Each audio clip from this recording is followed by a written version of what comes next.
$200. Now, mind you, I had about $218 in my bank account. And if I give them $200, I'm not going to be able to pay my rent. It's going to be late for sure. And I'm going to have no money. I'm going to have to eat what I have in my house.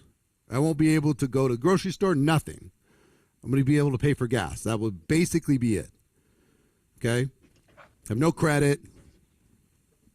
So I said, all right, can you hold it? Can you hold the room? She said yes. So I went to the bank and I got 10 $20 bills. I came back to that meeting, or that Embassy Suites, and I said, all right, I'll take it. She said, okay, thanks. And I pulled out the 10 20s, and literally my hand is doing this because, I mean, it's my whole life. I mean, and things are relative, right? I've done $1 million ones of these before. I've paid $250,000 for a single day of advice from somebody that I respect. But at that moment, it might as well have been $1 million because $200, my hand was uncontrollably shaking when I was handing it over. And she got this all sad look on her face, like, oh man, look, the kid's making a shot. All right, cool. She takes the money though, right? Sign didn't give me a discount or anything. So now I went to the committee and said, hey guys, guess what? I booked this meeting room for Thursday. Said, listen, we don't think it's a good idea. We don't even think 2 days a week is a good idea. We think 1 day a week is going to be a better idea, so we're not going to support it. And back then, distributors would pay $5, guests would get in free back then. And that's how you covered the cost of the room. So now they say they're not going to support it. And I've already given them $200. I'm like, oh, man, what do I got to do now? Okay, so first thing I got to do is I need to learn how to do a presentation. I haven't done a presentation. So I got to put together all the presentation stuff, and I got to practice. I got to write it down. I recorded the top distributor. I wrote it down word for word. I recorded. I listened to it in my car over and over 1,000 times. And all the stuff I was complaining about now I had to do. I had to go get the name badges, blue for distributors and red for prospects. I had to get markers in order to be able for people to write their names when they came to the meeting. I needed to set up a display. I didn't have all the stuff for the display. I needed to get all the stuff for display. I needed to get the TV and VCR so people could watch the video that we played during the meeting. I needed to make a mixtape. Anybody remember a mixtape? I made a mixtape of, remember jock jams? Y'all ready for this? Da da da bum bum bum bum bum, or pump the jam. I could give you that whole mixtape, song after song. But anyway, that was my pre-meeting music, right? Because when people walk in the room, you don't want to have dead energy in the room. Somebody's in charge of air conditioning, all this stuff. I get it all kind of organized, which is a lot of work. And it cost me some more money. I had to borrow in order to be able to do this. Then, how pitiful would it be if I show up with one prospect in a room that holds 100? I am so screwed. So here's what I did. Swear to God. I called every person I knew every day for 10 straight days. I called my family and said, if you love me, you'll be there. I don't care if you join. I don't care if you buy. Your job is to say, wow, isn't he something? Wow, isn't that kid amazing? Wow, this opportunity is something else. That's your job. Come there, support me. If you'd come to a dance recital, come to this. If you come to a grand opening of a restaurant, come to this. Be my family member. Just show up. I don't care if you join. I said the same thing to my friends. If you're my friends, you'll be there. Then go out afterwards, but be there. It's only 45 minutes. I called every prospect I knew every single day. If they said they were going to be there, I called them the next day again. I'm just making sure. If they said no, I called them again. Maybe something changed. Literally every day. My first opportunity presentation, the day comes. I am sweating bullets. I got my little JCPenney suit on. It's all set up. I had 58 people show up. 58 people. Back then, it was $5,000 to join that company. $5,000.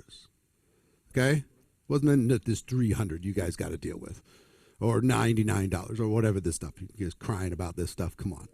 I had 5,000 I had to deal with. But anyway, guess what? I first of all, I went up in front and I said, this is my first presentation. I've never done one before. I'm 24 years old. And, so give me a break. It's not going to be perfect. So, but I appreciate your support. Thank you for being here. Right? 18 people signed up, personal frontline to me that night. 18. I made $18,000 that month. Are you kidding me?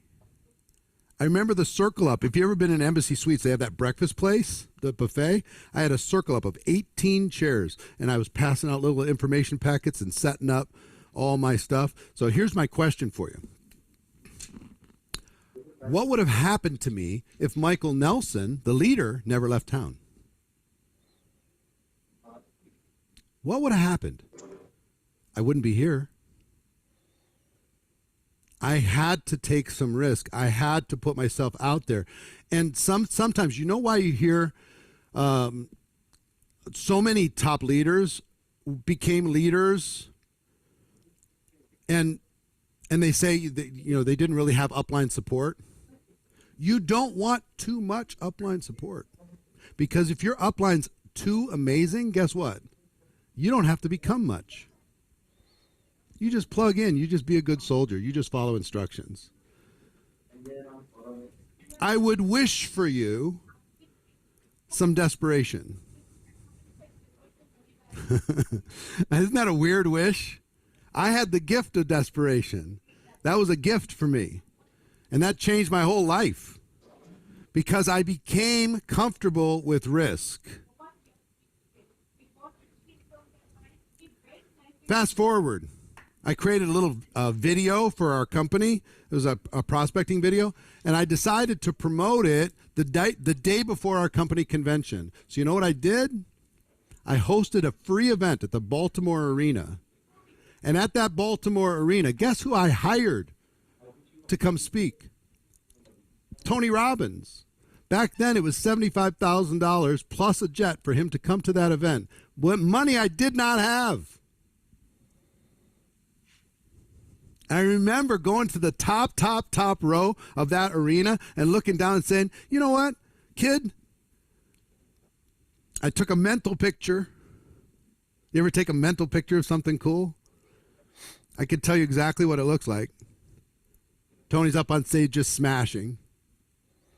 I've rented the New Orleans Superdome. I made a $20 million risk building the studio that we have here in Las Vegas. Now $25 million. Money I did not have. Entrepreneurs say yes, they figure it out, or they say yes, they tell the whole world, and then they go figure it out. That's what they do. I am so comfortable with risk. You know why? Because I can figure it out. Because I am a badass. Because I am resourceful. I'll figure it out. I'm comfortable with risk. How comfortable are you with risk? How much are you willing to invest in you in order to become the leader that you're meant to be? Or are you just going to stay comfortable being a follower, following somebody else that's probably not a leader? They're probably just an earner. Big difference between leaders and earners. Huge. If Michael Nelson stayed in that town, I would have probably just been a little part-time guy and wore myself out, crawled through my network marketing experience. But thank God he left town. Thank God I had resistance. Thank God I had all this stuff thrown in my face. Challenge after challenge after challenge after challenge in order to step up and do what was necessary. So, let's talk about leadership. Leadership matters. It's one of the biggest things in the world. Leadership matters. Leaders cause people to do things that they would not have done Do you do that? Do you cause people to do things that they wouldn't have done? Somebody's doing nothing. Do you, because of you, do they do something? Somebody does a little. Do they do more? Somebody does more. Do they do a lot? Somebody has a small vision. Can you expand that vision? Somebody signs up 2 customers. Can you show them how to sign up 10? Leaders cause people to do more. So I'm a leader. All right. Here's the first test. Who's following? Is anybody following you? That's question number 1. Question number 2, are they doing more than they were going to do? Or are they just doing what they were going to do anyway, and you're calling yourself a leader because you happen to be in their upline? Just because you're above somebody in a structure does not mean that you're a leader at all. It just means you happen to get involved ahead of them. That's it. So, leaders cause people to do more of the correct things that they should have done. Leaders keep people consistent. Leaders keep people in the game. Leaders make sure the culture is built and protected. Some of you need to build a culture. You haven't built a culture. You're just part of a culture. Leaders make sure things don't get off the rails and get distracted. And guess, are we living in a world of distraction or focus? Put a 1 in the chat if it's a world of distraction. Put a 2 in the chat if it's a world of focus. So I see you agree. So when we're living in a world of distraction, guess what's required? Leadership. Because if you're a strong enough leader, they will pay attention. If you're not, you're going to say, well, I can't get my people to focus. I can't get my people to go to work. You know what I hear most now? I can't get my team to do anything. I think it's just because they're lazy. I think it's just because they live in the United States. I think it's just because they live in Africa. I think it's just because people are negative about network marketing. I think it's just, I know it's just you're not the leader that is required currently. Because if you were, they would do the things that they need to do. They would. If the vision's strong enough, if the game plan's strong enough, guess what? They'll take action. Oh, everybody's distracted by social media. They're doom scrolling constantly. Stop it. They're only doom scrolling because you haven't given them a stronger reason to do something different. Leaders make sure that dragons don't show up in the downline. The leaders make sure. Some of you have some dragons on your team. Fire-breathing dragons that are causing distraction all over the place. That are causing people to do less than they were going to do. How many of you have a dragon on your team somewhere? Put a 1 in the chat if you have a dragon. Somebody who's distracting everybody else out of whatever emotional reason they have to be able to do it. They just can't help it. It's part of them. And you just don't know what to do. What do I do? I mean, they're independent. Look at all the dragons. One quick piece of leadership advice. Kill the monster when it's a baby. When it's just a tiny little thing. And the monster being behavior, not people. Kill that behavior when it's a baby. People only repeat behavior that gets rewarded. If you ignore it or you reward it, even worse. And guess what? Some of the dragons on your team are good producers. So you're very afraid of challenging the bad behavior. So you put them on stage. You let them host the Zoom. And now they've got coverage and they have people looking at them. And they become something of a celebrity inside of your organization. And now the monster gets bigger. The dragon grows wings, starts breathing fire. And pretty soon your organization's doing less and less and less. And then another dragon shows up, and then a third, and then a fourth. And now you got 4 or 5 different dragons on your team. Let's say you got a big organization. How many of you have more than one and you know who they are. You don't even need to say it. How many have more than one? Put the number of dragons that you have in your team right now. Small or big? Small or big? Babies or monsters? How many do you have? As a leader, you need to learn how to manage this issue. So, leadership matters. Look at all this stuff. This is basics what I'm giving you in this first 30 minutes, okay? The next 90 minutes, we're going to get into it. I'm going to tell you what you need to do to be a great leader, and I'm going to tell you why you need to do it. Okay? What you need to do, I'm going to give you a roadmap. What you need to do, why you need to do it. If you don't have a team yet, hey, I'm giving you a preview. If you don't have a team, it's perfect, because the first time a dragon shows up or dragon-like behavior, you can stomp it out before you have a huge team, and now it becomes an issue. Some of you wish you could go back in time the first time that person was a bully, the first time that person was a gossip, the first time that person was assassinating somebody else socially or otherwise. The first time. So, if you don't have a team, guess what? Now it's time to become a leader. Lead yourself and lead others. That's what I'm going to talk to you about today. 2 forms of leadership.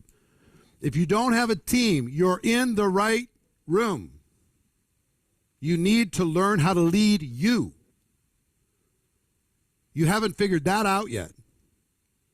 If you can lead you first, then you can lead others. Okay? I really had to work on leading me. And if your upline's a dragon, you got to deal with that stuff too. Hey, listen, this is all leadership. I had to learn how to lead me. I was inconsistent. I was a procrastinator. I was introverted. I was really good if somebody was watching, and if somebody wasn't watching, I was really bad.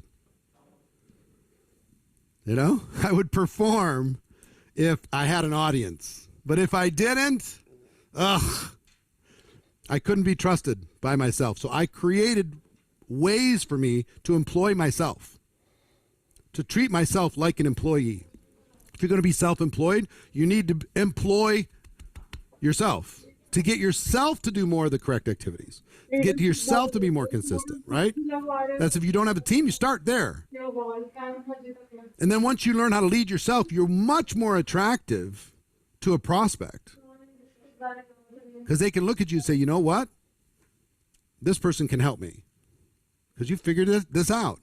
And if you've been around this business for a while and you haven't made this decision, I would save you the pain. I told you I was going to be straight with you, so I'm going to be straight with you. Let me tell you the most painful place to be in network marketing.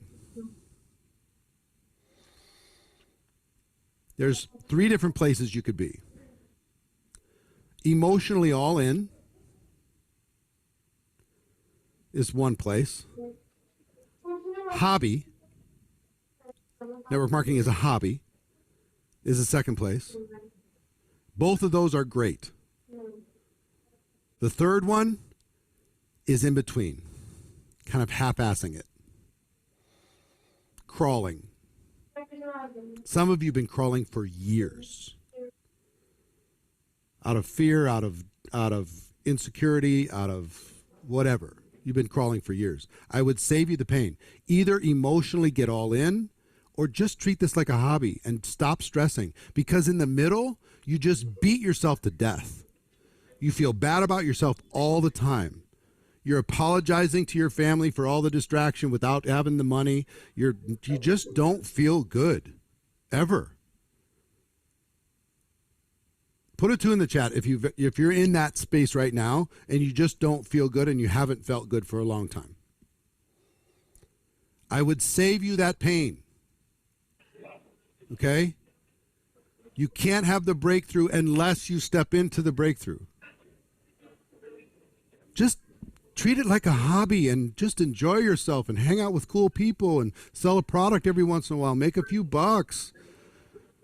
Positive environment. Learn, grow. Have fun.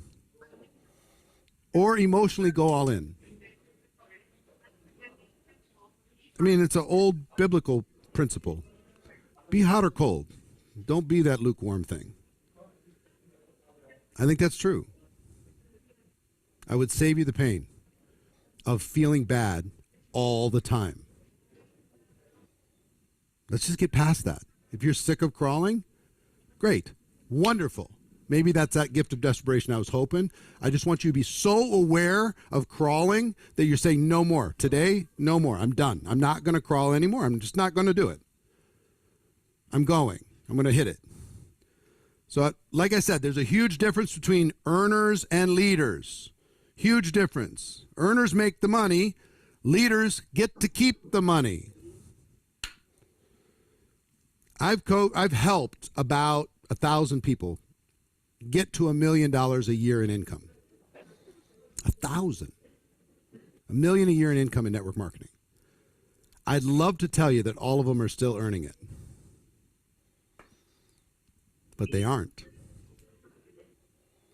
You only get to keep as an income what you are as a person. And sometimes your income might take a lucky jump. You're in the right company, great momentum, everything's working. It's just unbelievable. You feel like you've cracked the code, you've won the lottery. And then something happens and you're not prepared. They change the comp plan. You don't know how to handle it. They change the formula on the product and you freak out.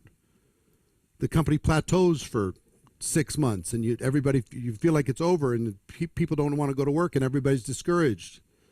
Or morale is down on your team for whatever reason. Many of you have gone through this over the last 2-3 years post-pandemic because pandemic was amazing. Everything worked, right? And then coming out of pandemic, wow, everything's not working. Maybe something's wrong with network marketing. Now's the time for a leader. When things plateau or go down, guess what leaders think about? This is my moment. This is my moment. I've been waiting for the company to correct off of its crazy growth curve and to go down. Because when it goes down, I'm going to go to the team and say, this is my moment. This is our moment. Let's grow while they're declining because guess what we'll get then? We'll get more market share. We'll become a bigger and bigger percentage of this company. If your company's going straight down, can you be going straight up? Yes. Answer is yes. You can. But a leader's required. Can't do it if you're just following. Won't work. So, huge difference between earners and leaders. Just because you're earning does not make you a leader. I want you to earn the money. I want you to get to that rank. I want you to stay at that rank. Same thing's true with your pin level or your rank or whatever you're going to call it inside of your compensation plan. Here's what I know. Most of you are not qualified at your highest rank that you've ever achieved. Doesn't that suck? Doesn't that feel terrible?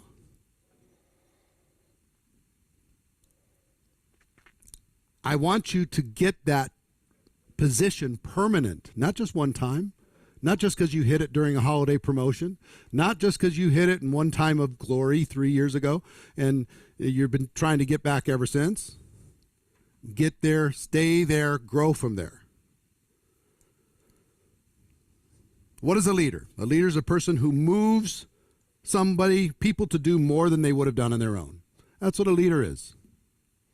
Okay? That's how we measure. And let me give you 5 attributes of a great leader, and then we're going to walk into the roadmap. 5 attributes. This is just my 5. My 5. And before I go through my 5, I want to just tell you this.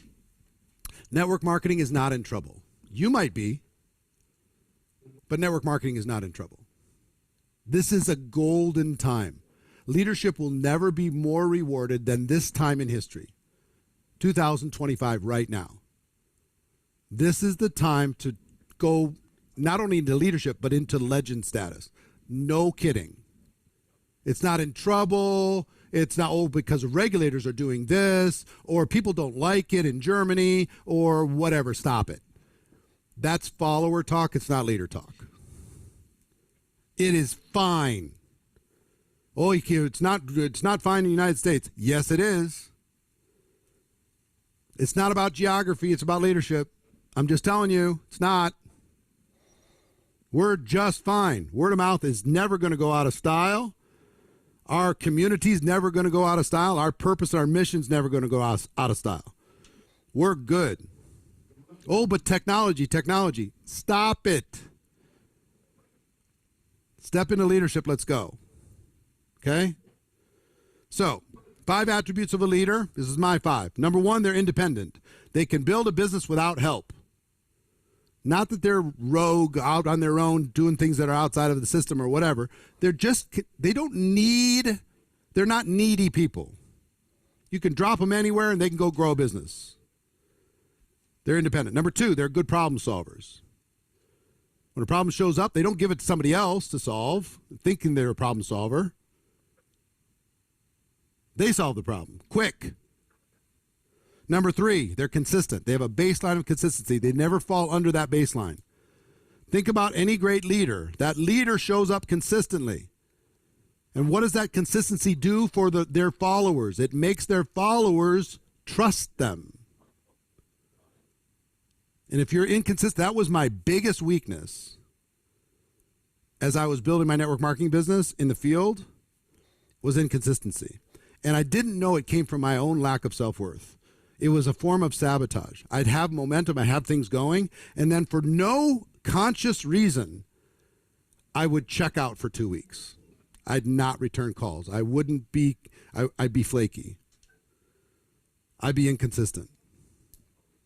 I would have made 3-4 times the amount of money that I made if I just had a baseline of consistency. But I sabotaged it because success, I thought that I had conquered my lack of self-worth because I was earning, because I had the pin, all that stuff. I thought I'd done that. But I never had the money. I made the money, but I never had any because I didn't feel like I was worthy of having the money on a subconscious level, so I would sabotage my own team. I'd sabotage my own growth. Over and over and over and over and over. Crazy. I didn't figure out that I was sabotaging until I was 45 years old. After I'd been involved for 22 years. You believe that? I was training people on self-worth, and I had this huge self-worth problem. Once I figured it out, oh boy, things changed. Real quick, things changed. So, independent, problem solver, consistent. Number 4, they have a big vision and the ability to communicate it to others. A big vision and the ability to communicate it to others. Not the company's vision, not their upline's vision, their vision. Their vision for their team, their vision for impact, their vision for contribution, their vision for helping others, their vision for families, their vision for how the product was going to serve people around the world. They had a vision and the ability to communicate it. And number 5 attribute is they create action that wouldn't have happened without them. This is my 5. Okay? You're going to take a screenshot of this. This 5 will change your life. Now I'm going fast. I'm talking fast. So do your best. Take as many notes as you can as we go through this. But listen. You would be shocked how few people in network marketing have all 5. Even at a basic level. You would be absolutely stunned how few people have all 5. Do you know how many on average? Now, this is not a claim. It's just an observation, and it's a pretty well-educated observation from around the world. On average, how many people do you... Well, let me ask you this, first of all. Just a question. How many people do you have on your team right now that have all 5? Put the number in the chat.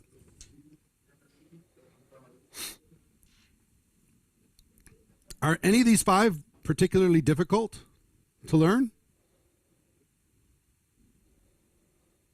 Be harder to be a registered nurse, wouldn't it? Than to learn these 5?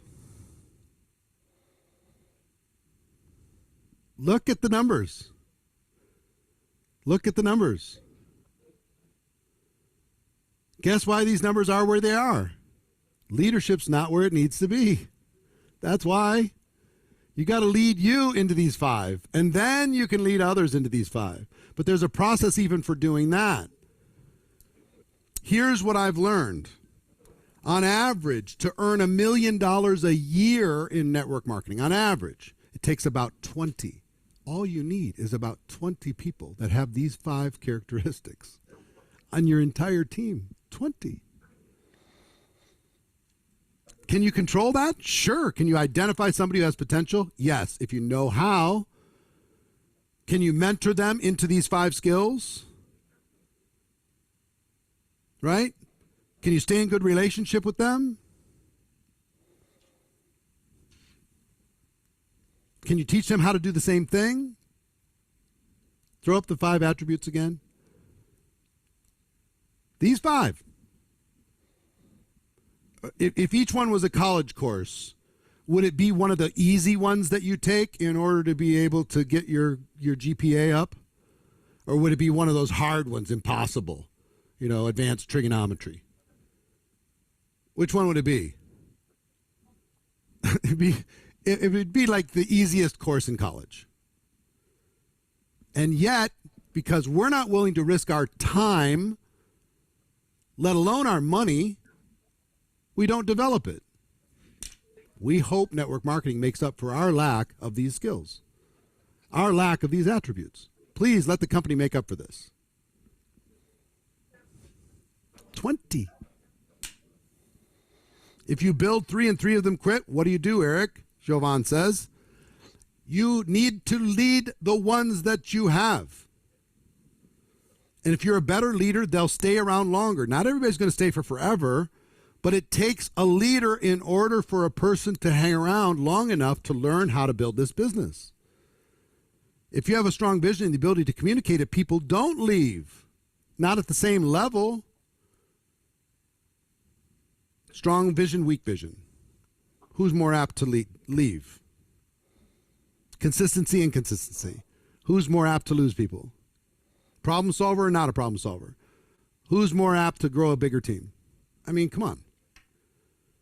And you see in the numbers, this is what's happening in network marketing. So there's the haves that have these 5 attributes, and there's the have-nots that are just floundering around, hoping network marketing is going to make them a millionaire. It's not going to happen that way. You got to lead you and then lead your team. So I want you to think right now, goal number 1, roadmap number 1, is you must develop these 5 attributes. Throw them up one more time. You must develop these 5 attributes. And if you keep asking about, you can take as many screenshots as you want. If you keep asking about what was point number 3, what was point number 2, stop it. You're in the wrong room. Either take the screenshot or take notes faster. Well, what was that again? What time does the thing start? Well, what date does that happen again? Or what flavor do I need to get? How do I order? Solve the problem. Be a leader. I told you I was going to come in hot. I told you I wasn't messing around today. I am on a mission to identify the next generation of true leaders in this profession and to do everything I can to help them become the leader that they're meant to be. And that's not going to be soft talk. The time for hugs will be later. I'll give you a hug after you become a leader. I'll give you a little high five now if you say you're gonna. But come on. So, let's start with the roadmap. Here we go. Number 1, your personal audit and goals. What I need you all to do is to audit yourself as seriously as you can possibly do it. Audit yourself. Where are you right now? How many people have you sponsored? How many customers have you added? What's the size of your team? How long have you been in your business? How much money are you making? How many hours are you really committing to income producing activity on a weekly basis? What's your level of commitment? Do you have goals? What are those goals? Right? How many lines of significance do you have? How many significant lines of sponsorship do you have? How many countries are you in? How many good presenters do you have on your team? How well trained is your organization on a scale of 1 to 10? On the basic skills, finding prospects, inviting, presenting, following up, closing, getting people started, promoting events. If you can't rattle that off, that's a problem. Where's your team? Where are you on a scale of 1 to 10? Okay, think about this. There's 100 questions you should ask of yourself. What are the limiting beliefs that you have rolling around in your brain right now? The reason why you're not succeeding is what? I'm a single mom. You know how many single moms I can show you that are smashing this? Even though I think they're superheroes, I don't know how they do it, but they do it. Soraya's one of them. And you can let that be a reason not to do something or a reason to do something. What is your limiting beliefs? What are the things rolling around in your head that's causing you to play small? What's causing you to crawl? Oh, I don't have time. I don't have money. I live in a country that's poor. I have this stuff going on. I didn't get the education. Whatever. What is it, though? Here's the first step. I'm lazy. I'm from India. I'm not good enough. I get it. I understand. But you have to be aware of it, because that limiting belief is sitting in your subconscious brain. And if you're not aware of it, you cannot defeat it. It will defeat you. So be honest. Why are you not doing what you need to do? Most of you know what you need to do, but you can't get yourself to do what you know, if we're honest. You'll do it tomorrow. I can give you a complete training. You want a complete training on how to fail in network marketing? I can give it to you in 2 words. Here's how to fail. You ready? Start tomorrow. Start your plan tomorrow. Launch it tomorrow. Do it on Monday. Figure it out later. Get yourself some me time. Plan. Don't do. Just plan. Learn. You should learn some more. Maybe you should read some more books. But action, do it tomorrow. Start tomorrow. 2-word training that will absolutely stop everything. Start tomorrow. Right?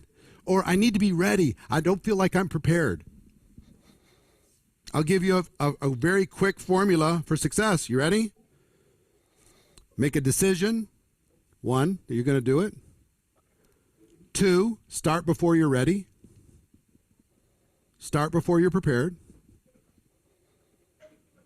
Number 3, take massive action.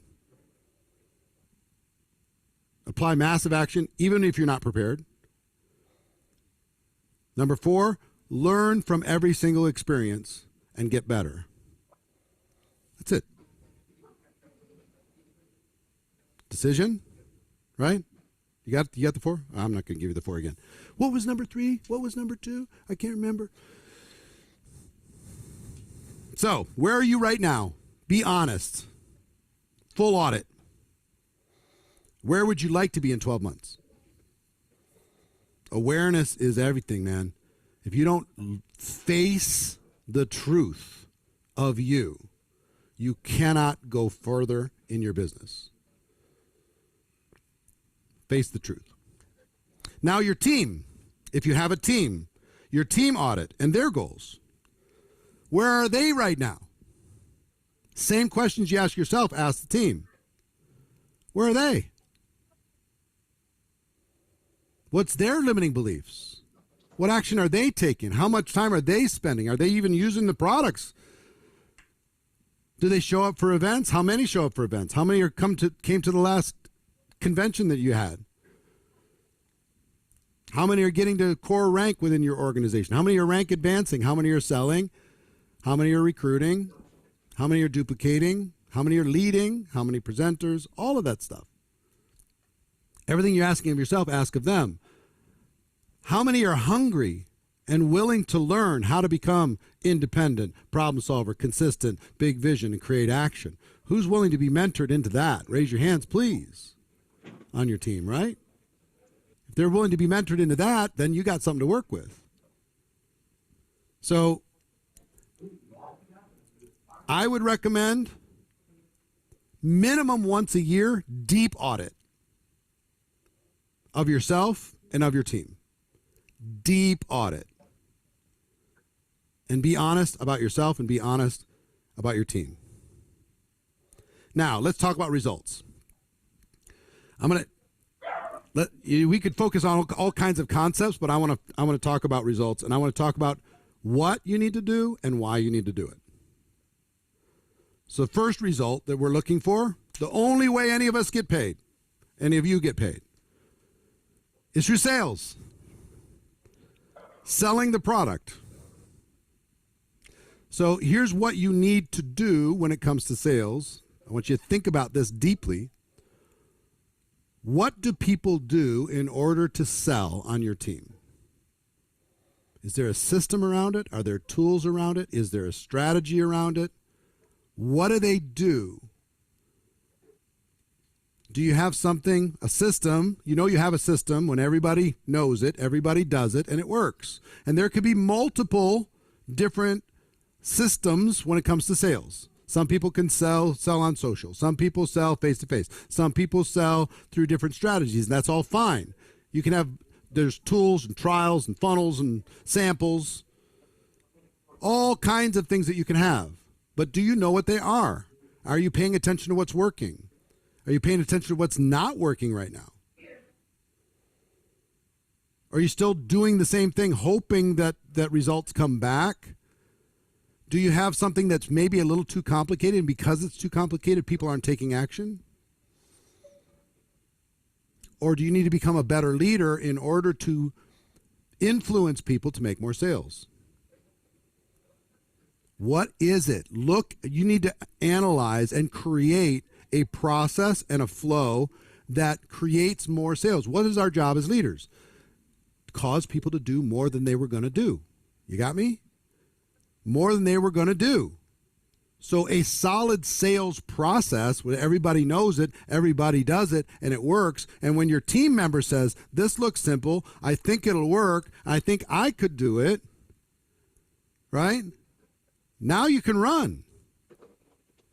But there's, you know what most earners do? Hey, make a list and do your best. Good luck. That's about it. Make a list, do your best. Good luck. See you on the Zoom on Tuesday. It's not enough. It's not enough. Not if you want to have consistent sales. A leader's required to identify and build a system and then promote it.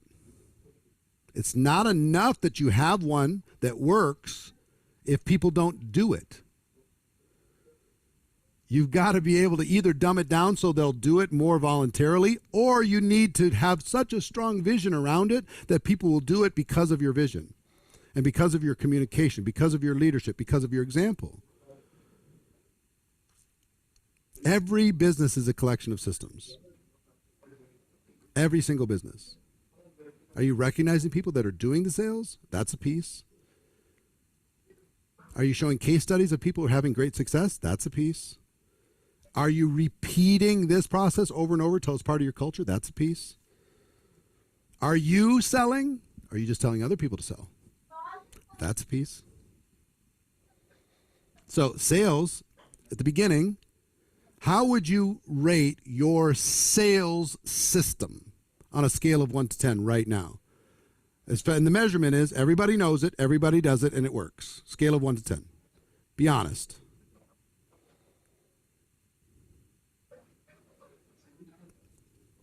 Room for improvement, yeah? And even the 10s, is there room for improvement? Could you get better? Could you help more people do it? If you were a better leader, would it work even better? Probably. Yeah? Okay, good. Next process, and this is something you got to map out. You got to map out your sales process. You got to strengthen it. Next is recruiting. Recruiting. So, again, what is your process? What are the tools?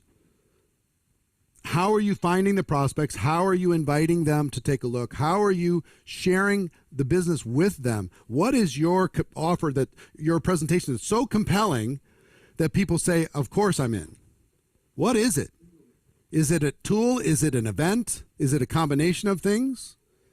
What are the series of exposures that you walk people through, or a series of tools and events that you have available that people can access? Because this is not necessarily a straight line.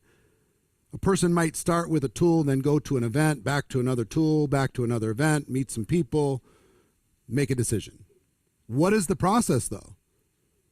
What is the process for supporting somebody on your team that doesn't have the confidence yet? They have the contacts, but they don't have the confidence. What is your process to be able to help them achieve some recruiting results, even if they don't have confidence? See, some people in your team, they're a destination. When you find them, home run. Some of them are a doorway. They're going to lead you to people that you can't reach by yourself. That's what a leader learns, how to use every single person on the team as a doorway, no matter if they're a doorway or a destination. I'll show you something real quick. It changed my whole business, changed my whole life. I'll show you this. Can I use the board? All right. So I ran out of prospects. At least I thought I did. Okay, I had called every single person from my high school. I'd every family member, everybody I'd ever worked with, and I was freaking out. And I saw this one training, and I'm not going to go deep into training today. I'm giving you the roadmap, but I just want to give you an example. Okay.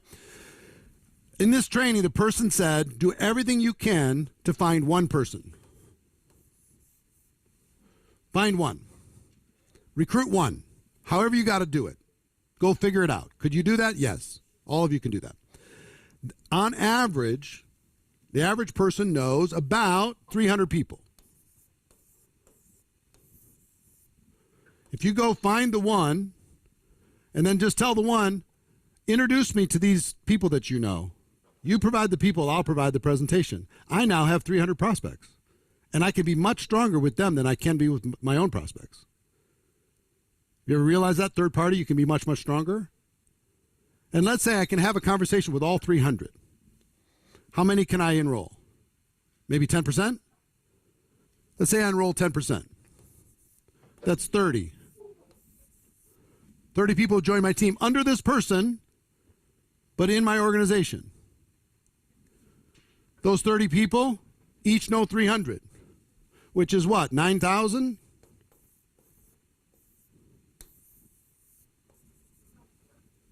And I could say to those 30 people, introduce me to your 300, these 9,000 people. Now you have 9,300 people you can talk to.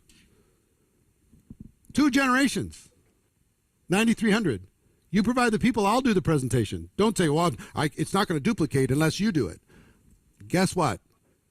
It's called tell, show, try, do. I'm going to tell you how to do it. I'm going to show you how to do it. You just provide the people. I'll do the presentation. You watch. Then eventually you'll be able to try it, and I'll watch and be there to support you, and eventually you'll be able to do it by yourself. Make sense? So 2 generations away from 9,000 people. All you got to do is find one. Hello? Well, I don't know anybody. Can you find one? And then can you be a leader? Those are not 9,300 people you sponsor. Those are 9,300 prospects. You just need to, within 2 generations of one personally enrolled person, you'll have more people to talk to than you have time for an entire year. You'll never be able to reach them all. You'll never have enough time with one person that you personally enroll. Okay? So, recruiting. What is your process for doing it yourself? What is the system? And what is the process for teaching other people on your team to recruit? You got to create a system for this. And it could be multiple, right? You can use different strategies. And here's a kind of a tip for you as you're figuring out what your strategy should be. Be a student of what's working. Don't be so proud that you got to hold on to something that you did that worked 5 years ago. It's not working right now. You say, well, if I just keep doing it, maybe it'll start working. Pay attention. Be like an investigative journalist. Find out who on your team in your company is doing well. And then find out what they're doing. And if you need to go to their town and watch them do it, go. Oh, there's huge momentum in the Netherlands. You need to be on your way to the Netherlands and go watch what they're doing. Pay attention to it. Oh, this person, if you can get them on a Zoom, have them share. And what's so great about this is people really don't mind sharing. People are not protective of their strategies. And even if they are, guess what? You could still figure it out.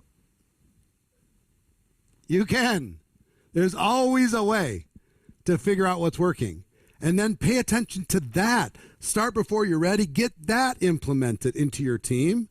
And there might be 3, 4, 5 different paths to recruit people based upon somebody's personality or their skill level or their amount of fear or self-doubt or whatever.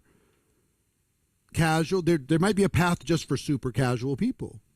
There might be a path for serious part-time people. There might be a path for full-time people.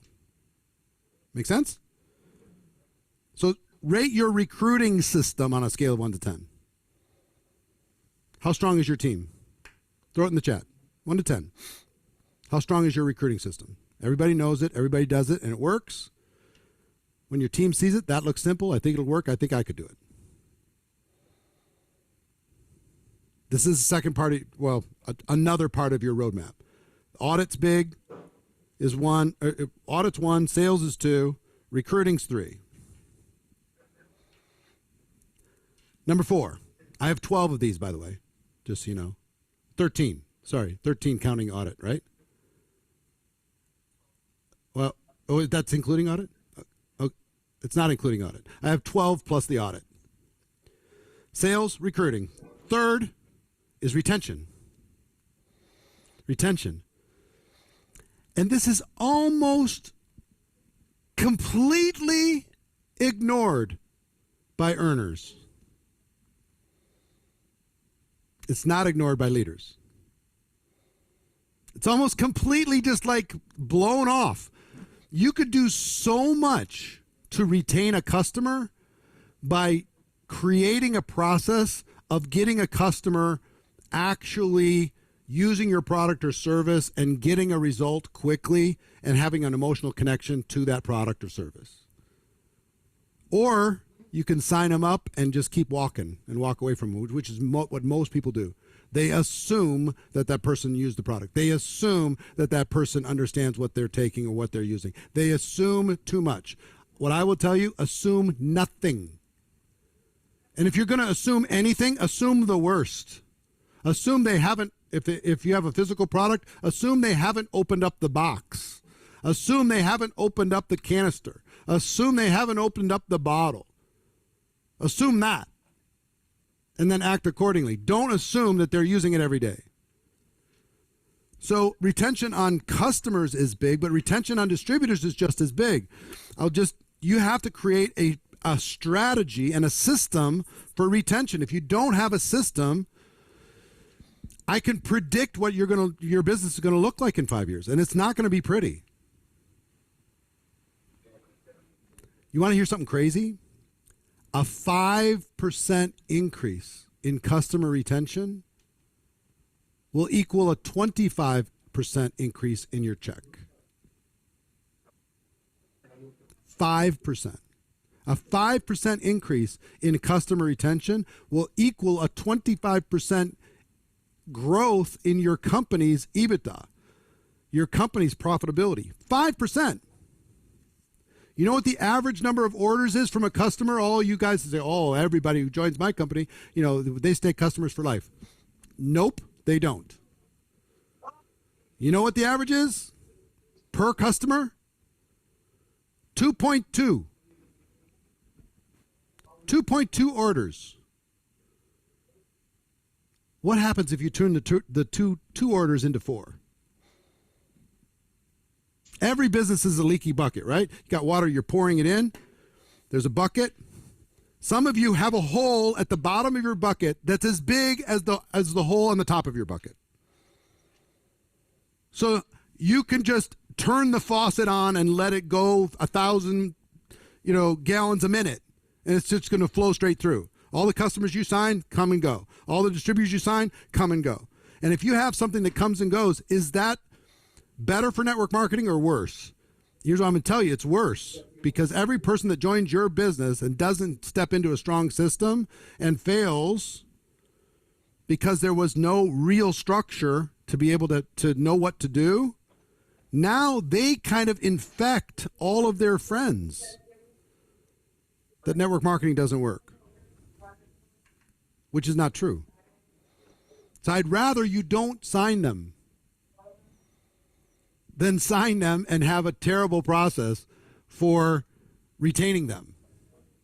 What you want to do, every single bucket, every single business has a hole in the bottom. Some's big, some's small, some's tiny. You want to shrink it as far as you can. So when you pour it in, even though some's dripping out, the water's still rising. Make sense? So retention. You've got to figure out a process. How are you, now this is the what and the why. How you retain them on customers is making sure that they get a very strong emotional connection and response to your product or service. And you need to have a mechanism and a path to do that. For distributors, don't have time to give you the full training today, but here's what I will tell you. It's about buying time. It's about buying time. Let me tell you what I mean. When a person joins your business, you've got 72 hours to get something encouraging, something positive. And if you don't, let me tell you how people leave. They don't say, I'm quitting, I'm out of here. Let me tell you how your distributors leave. It's just like this. I'll show you a visual. Here's how they leave.